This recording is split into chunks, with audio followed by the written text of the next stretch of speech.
This week we will focus on advanced phonics skills. Let's begin by grounding what we are learning about reading in the simple view of reading. Our focus today is word recognition. Without word recognition, we don't have reading comprehension. The reading rope presents a more detailed view of the simple view of reading. Here we see the word recognition part of the rope broken down into its individual strands. As we study advanced phonics, we are focusing on decoding and sight recognition with respect to multiple syllable words, word origin, and morphology. The focus on morphology, or meaningful parts of words, connects to the vocabulary strand of the language comprehension part of the rope. When we look at Tolman's hourglass figure, we see that the more advanced skills lie at the bottom of the orthography half of the hourglass. In first grade, students begin to be introduced to reading words with multiple syllables. To learn how to read words with multiple syllables, students need to learn the various syllable types. So the first type is the closed syllable. It ends in at least one consonant. It contains one vowel, and the vowel sound is short. So for example, met, sat, and the wig syllable of the word wiggle. Open syllable types end in one vowel, and the vowel sound is long. So for example, me, go, and the tie syllable of the word tiger. The vowel consonant E syllable is a vowel followed by one consonant and a final silent E, and the vowel sound is long. So for example, lake, like, bake, and bike. They all have that silent E at the end, making their vowel sound long.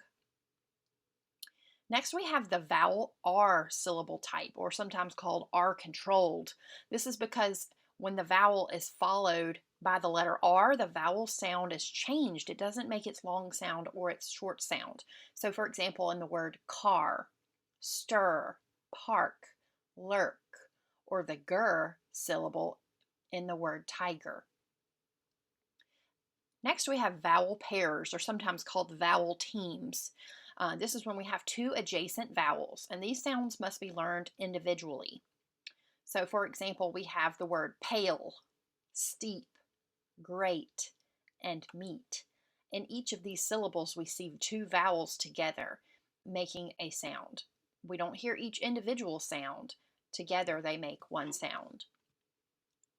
Then we have the final stable syllable, or consonant LE. A consonant LE combination, or non-phonetic but reliable units such as shun, or TION, the accent is usually on the preceding syllable.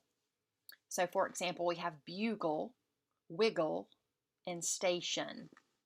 So once children are aware of the different syllable types, we can begin to teach them how to divide those multi-syllable words, or those really long words. We can break them up into syllables, read each syllable, and then combine the syllables to read the long word. So here are some principles for dividing syllables. Two consonants between two vowels. So we have the vowel, consonant, consonant, V. We're dividing between the two consonants.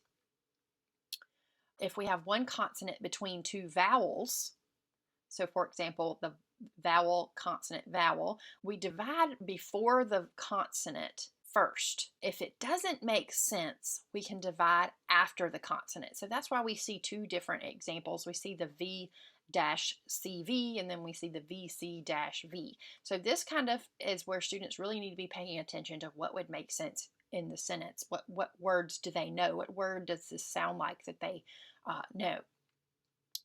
Consonant blends and digraphs always stick together. Don't separate them when using those first two principles. So they stick together in a syllable. Here are some steps for decoding multiple syllable words. Box any familiar suffixes. So we're looking at that word, looking for suffixes, and then we can circle familiar prefixes. Locate and put a line under each vowel grapheme in the word. Don't mark the silent E. The vowel teams are together are one sound, so just put one line under the two of them. Mark the vowel and consonant sequences with V and C.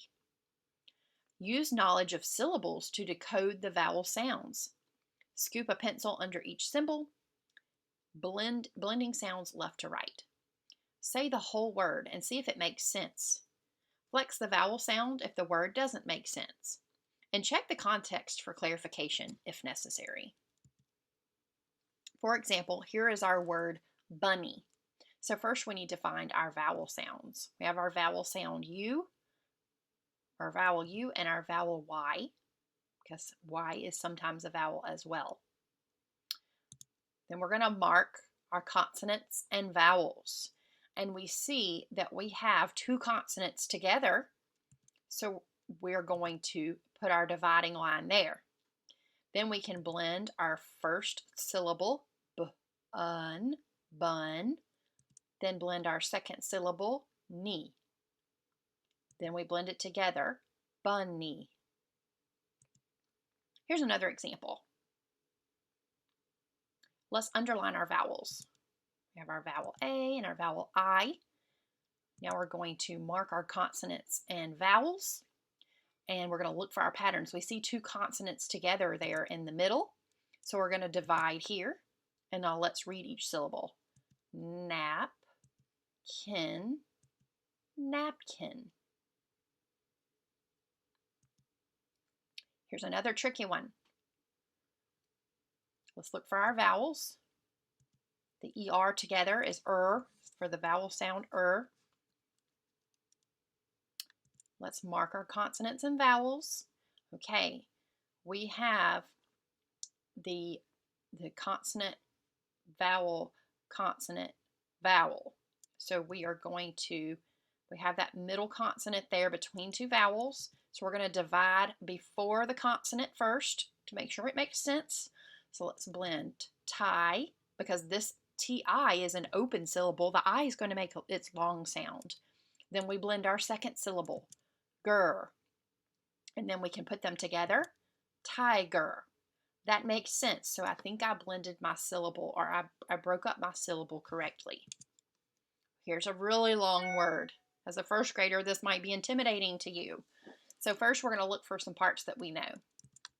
All right, we see this vowel sound A, and kids have seen this again in the number word 8. We have or, and we have or oo. We're going to mark our consonants and vowels. We see that consonant between two vowels, so we're going to divide before the consonant. We see another consonant between two vowels, so we're going to divide before the consonant again. Now, we're going to blend. Neighborhood. Neighborhood. And so we've just read this really long word. Here's another word. Let's look for our, first we see our prefix. So we're going to circle our prefix and box our suffix. We know un and li. We've seen these before. Okay, and then the word here in the middle, I see my vowel, that the silent E at the end, and so I know this word is like. Okay, so then I can just blend unlikely, unlikely.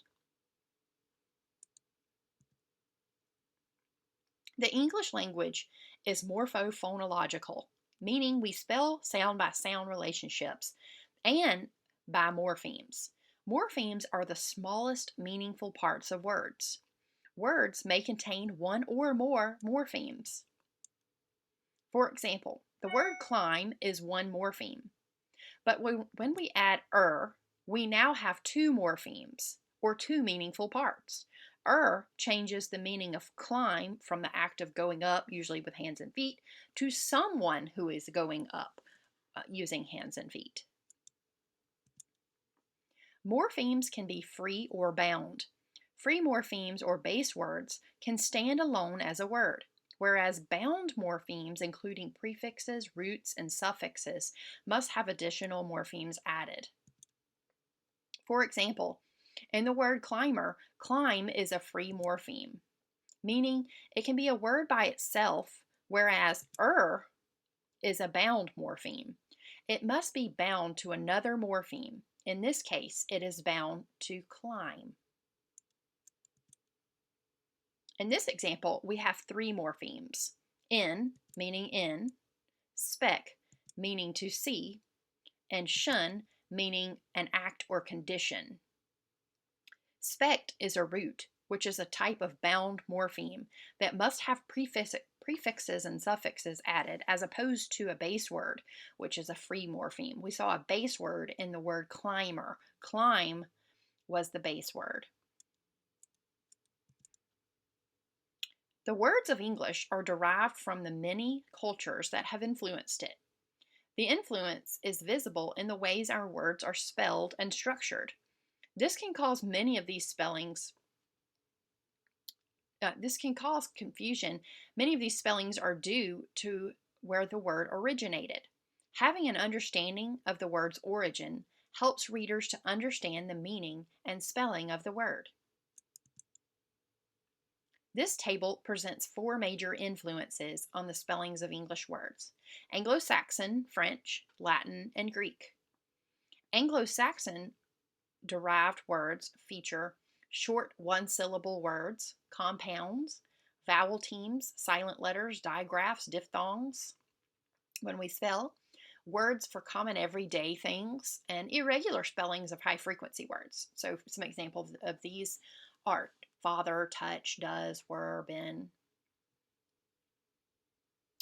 French-derived words feature OU for the long U sound, the soft C and G when followed by E, I, or Y, special endings such as ein, et, el, and eek, words for food and fashion, abstract social ideas and relationships. So, for example, ballet, amuse, menu, cousin, cuisine, genre, garage, rouge, baguette, croissant.